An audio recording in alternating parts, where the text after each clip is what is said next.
Em 9 de março de 1500, uma esquadra de 13 embarcações se preparava para deixar Portugal. Esse evento era tão importante que contou com a presença do rei português em pessoa, e ele entregou uma bandeira com as armas de Portugal para o seu comandante, Pedro Álvares Cabral. Foi ali que começava a grande viagem que Pero Vaz de Caminha iria descrever como sendo a descoberta do Brasil. Porém, a importância toda que foi dada a essa viagem não foi por causa do Brasil, e sim por causa do seu destino final, que era a Índia. E foi lá que essa expedição encontrou o seu final trágico.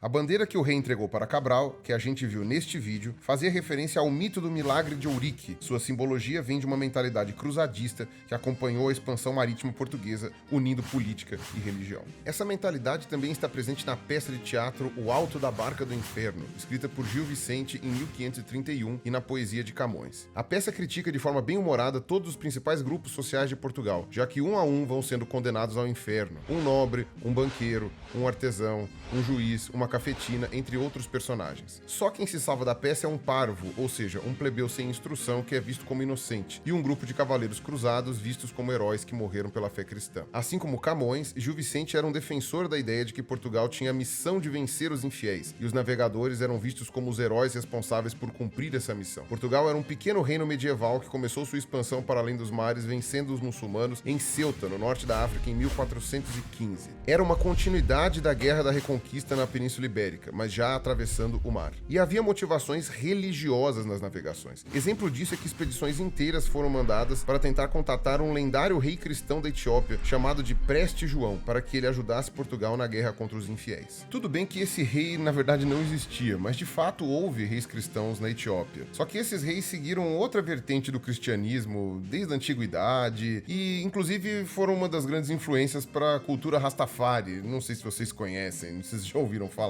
Mas mesmo no caso da busca pelo lendário rei, a conquista do comércio e o fortalecimento do poder do rei são inseparáveis do objetivo de vencer uma cruzada contra os muçulmanos. Os navegadores tinham um lado empresário moderno e um lado cavaleiro medieval, e com essa visão montavam suas viagens. Aliás, quando Cristóvão Colombo buscou financiamento para a expedição que chegou à América, seu objetivo era juntar dinheiro para armar uma cruzada e reconquistar Jerusalém. E eram pessoas que acreditavam em monstros, milagres e no mito de origem de Portugal, enquanto usavam tecnologias náuticas que desmentiam, por exemplo, a ideia da Terra plana. Cada expedição que voltava levava notícias de povos com costumes e formas de organização muito diferentes, assim como traziam exemplares de animais e vegetais desconhecidos. Alimentos e drogas que só existiam no continente americano, como a batata, o chocolate e o tabaco, passaram a ser consumidos massivamente. Os reis de Portugal tentavam monopolizar não só as riquezas, mas também todo esse conhecimento. A ampliação do mundo conhecido foi uma consequência dessas navegações. Por mais que outros povos tenham navegado com embarcações maiores e melhores que as caravelas, os chineses, os árabes e diversos outros povos já eram capazes de integrar imensas redes de comércio, na terra e no mar. Mesmo os vikings já tinham chegado às Américas. Mas o mundo conhecido deles estava bem longe de abarcar todo o planeta. E as navegações portuguesas se mantinham no movimento incessante de expansão, que só acabou quando quase todo o globo já era conhecido. A chegada ao continente americano foi o principal marco dessa globalização. O formato desses mapas permite perceber até onde ia o mundo conhecido na época e de onde veio o interesse de pensadores como Thomas More e Maquiavel. Nesse mapa mundi, feito por Ptolomeu em 1482, vemos o que os europeus conheciam 10 anos antes da viagem de Colombo. A América não existia e não se sabia como a África e a Ásia terminavam. Do ponto de vista europeu, as grandes navegações ampliaram o mundo conhecido, e a viagem de Cabral é exemplar quanto a isso. Além disso, a mesma geração que rompeu com as fronteiras geográficas do mundo conhecido também buscou conhecimento nos povos anteriores da Europa, como os gregos e os romanos. A busca pelo conhecimento dos povos da antiguidade está por trás da arte, da técnica e da cultura do Renascimento. Esse movimento de ruptura com a cultura medieval começou antes, mas avançou rapidamente no decorrer das navegações. Para você ter uma ideia de como é tudo na mesma época, o Leonardo da Vinci, que o canal Revisão tem um vídeo sobre, terminou de pintar a Última Ceia apenas 2 anos antes da viagem de Cabral. Quando olhamos para esses artistas, inventores, filósofos e escritores do Renascimento, devemos lembrar que era todo mundo da mesma época que o Cabral e o Caminha. A astronomia de Copérnico e Galileu foi inspirada pela leitura dos antigos, mas avançou graças às observações inéditas dos astrônomos que viajavam nas caravelas portuguesas. Com as navegações, o conhecimento prático foi ganhando legitimidade contra o conhecimento oferecido pela tradição. O contato com povos diversos ampliava o que se sabia do mundo e gerava embates com a igreja, mas isso foi um efeito colateral e não o motivo. Existem muitas interpretações sobre o que levou os povos europeus a se lançarem pelos mares. As navegações tinham a motivação política de fortalecer o poder do rei, que graças aos descobrimentos era capaz de atender ao mesmo tempo aos interesses da nobreza e da burguesia. Os nobres portugueses podiam se tornar navegadores, comandantes militares e administradores das novas conquistas, como foi o caso de Cabral e do Caminha, por exemplo. E os comerciantes podiam lucrar com as viagens e expandir seus negócios e conquistar rotas até então controladas pelos muçulmanos. Em Civilização Material, Econômica e Capitalismo, o historiador francês Fernand Braudel compreendeu as navegações como um movimento de expansão da economia mediterrânica. Para ele, o Mediterrâneo formava um território de trocas comerciais desde a antiguidade e foi se expandindo até chegar a todos os cantos do mundo e se tornar a economia mundial de hoje. A viagem do Cabral foi um pequeno episódio na longa história da formação de uma economia mundial. E é por isso que essa expansão é definida por Braudel como capitalista desde o início. Claro que o centro dessa economia capitalista mudou ao longo do tempo. Na época das navegações, o centro econômico estava nas cidades comerciais da Itália, Veneza, Gênova, Florença, onde se concentravam os lucros do comércio com os árabes, permitindo os investimentos nas navegações de Portugal e depois da Espanha, e permitindo também bancar a arte e a ciência do Renascimento. As cidades comerciais da Itália eram a terra de Da Vinci, de Cristóvão Colombo e de Maquiavel, e também dos primeiros sistemas bancários e de seguros. Mas a partir do século XVI, a Holanda passou a se destacar na concorrência, principalmente por seus investimentos nos novos mercados do Atlântico, criados pelas navegações de Portugal. Por toda a época das grandes navegações, Portugal foi um reino periférico na economia europeia. Portugal era a linha de frente, mas não o centro dessa economia. Sua disputa por mercados era resultado de uma aliança entre os reis, os mercadores e os banqueiros da Itália, da Holanda e de outros centros comerciais. Como demonstra o historiador Charles Boxer no livro O Império Marítimo Português, a ideia inicial das navegações era conquistar as rotas de comércio dos mercadores muçulmanos na costa da África, chegando a regiões produtoras de ouro. Para essa expansão, Portugal contou com o monopólio dado pela Igreja na exploração dos mares e terras que suas caravelas encontrassem. Em 1454, o Papa Nicolau V deu aos reis de Portugal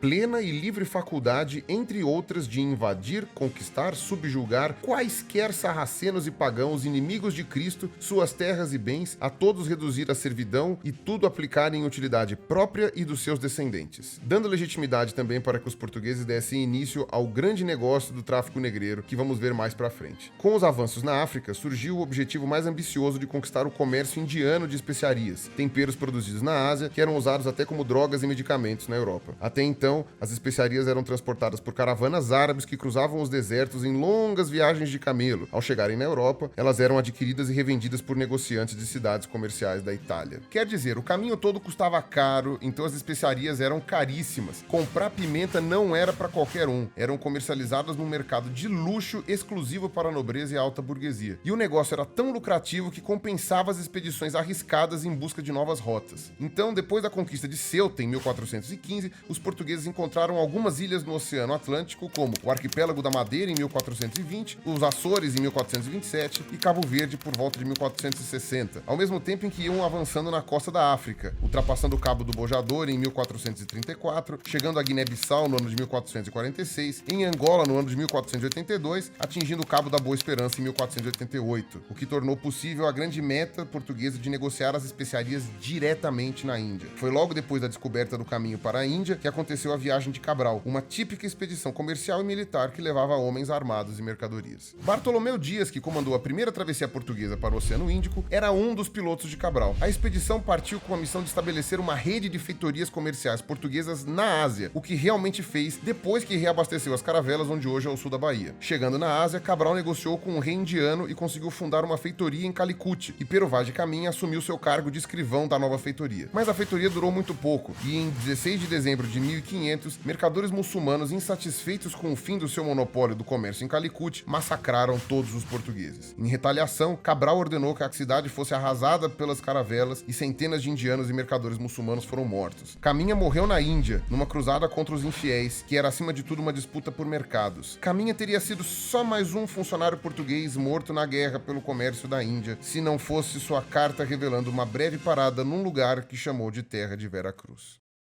É isso aí, gente. Eu espero que vocês tenham gostado desse vídeo, tá? Novamente eu tô aqui ajudando o pessoal do Revisão com essa narração. Se vocês não conhecem meu canal, se inscrevam no meu canal, mas também aqui é o canal do Pirola, vão estar colocado aqui do lado. Mas também se inscrevam no canal Revisão, tá? E deem joinha aqui embaixo no vídeo, tá? Não se esqueçam de curtir, porque isso faz bastante ajuda na hora da divulgação.